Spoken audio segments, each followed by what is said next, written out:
Chairperson and the honorable members, I've taken all the questions and I will be asking my officers, specific officers, to answer the questions. But to start off, Honorable Chairperson, the question from my friend, Mheshimiwa Gitonga Mukunji, Dr. Otieno, you are preparing to answer that one about the pre-release verification, whether it was done, the service provider, whether there was due diligence.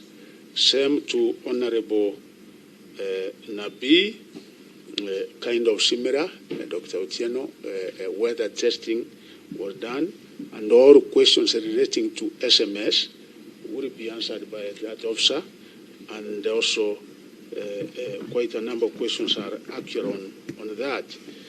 But I want to say that when this happened, Honorable Chairperson, when this anomaly happened with the SMS, I think there was a statement which same day came from NEC, the CEO, indicating that we had encountered that particular problem.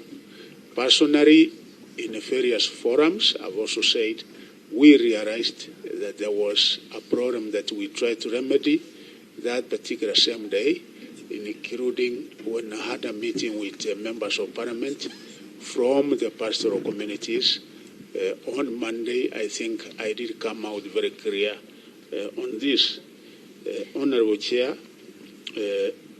from Honorable Thoroitich Marakwet, I want to state here that we are aware about the tribunal, and Honorable Chairperson, I have done a letter because we are supposed to have 5 members in that tribunal.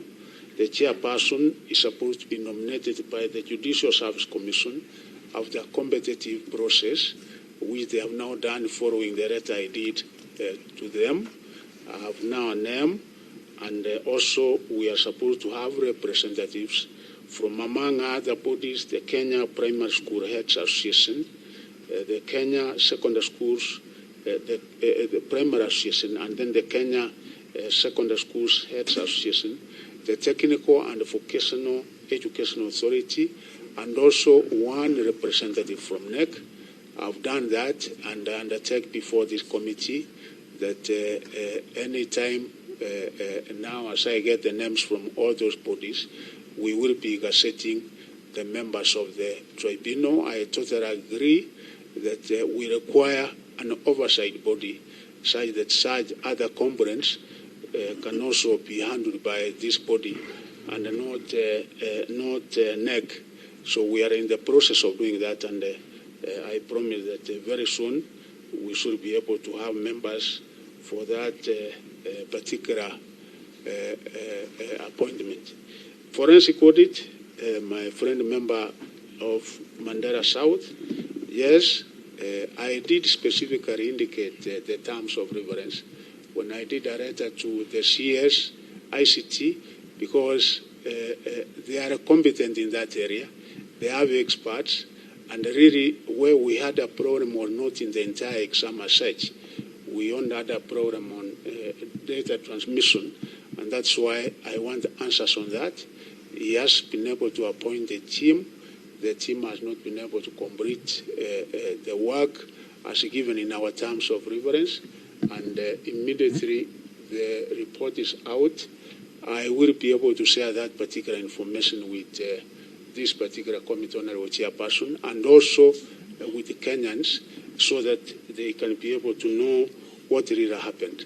Lessons learned, yes, I can say as CS have run the lessons, because basically you can see as a ministry, as a NEC, everything was right. Here is somebody we can call an outsider who now was given the contract, but did not really conform and do to the required standard.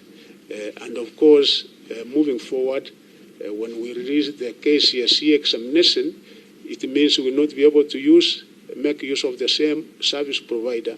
It means that with technology, I'm already engaging ICT. We see whether we can be able to develop a website that the members of the public can be able to access free of charge without even paying 1 shilling or the 25 shillings. So when we release our KCSE anytime soon, we will either do away with SMS, but we will be able to do another platform all the same. But the school portals, that is the most reliable source, because immediately the results are actually transmitted to the school principals, and the parents can be able to obtain the results from their respective schools.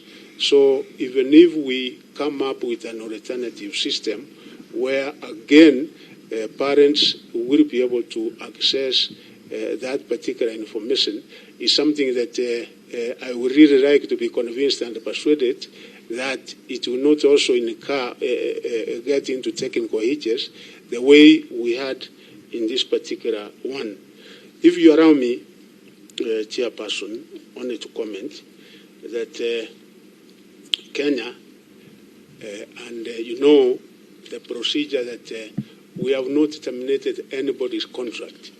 I would like to clear the air that nobody's contract has been terminated. Actually, exams each and every year, a contract is made.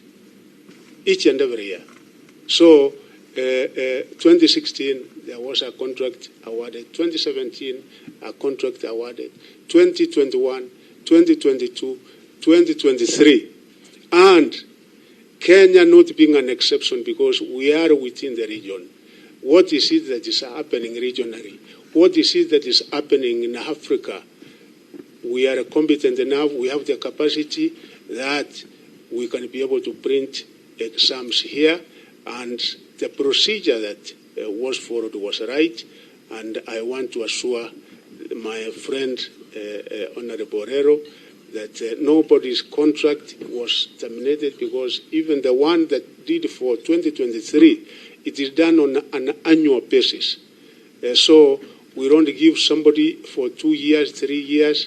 It will again follow the same process next year. And again, if you look at the Procurement Act, the same that has been applying before the other years is the same that applied for this year 2023.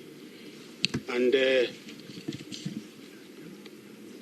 I will like to comment, and the experts will comment on that. What was lingering in your minds was the same that was also lingering in my mind. That yes, it is multiple choice.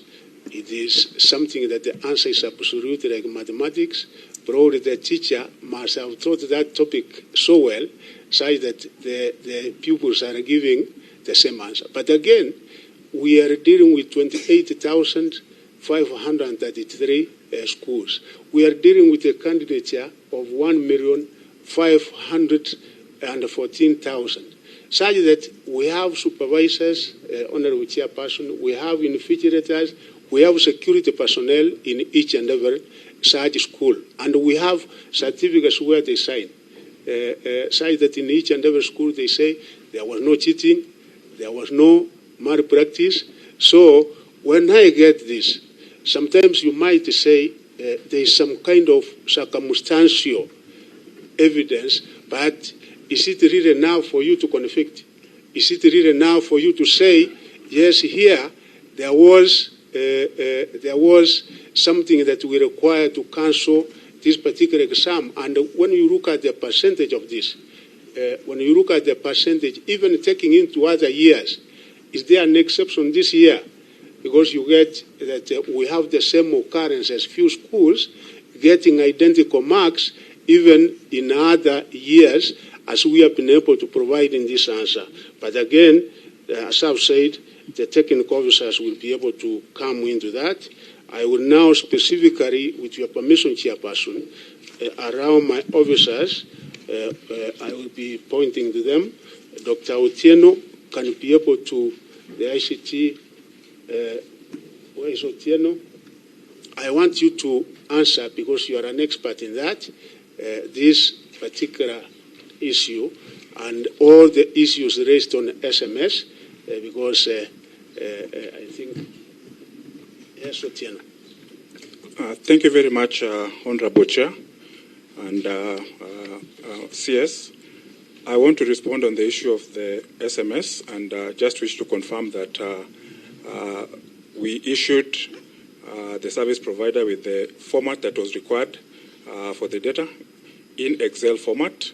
And then apart from that, we also gave a sample of the text message, the way it was expected to be appearing. Prior to when these results were to be announced, we also did some stress tests, and basically stress test involves making sure that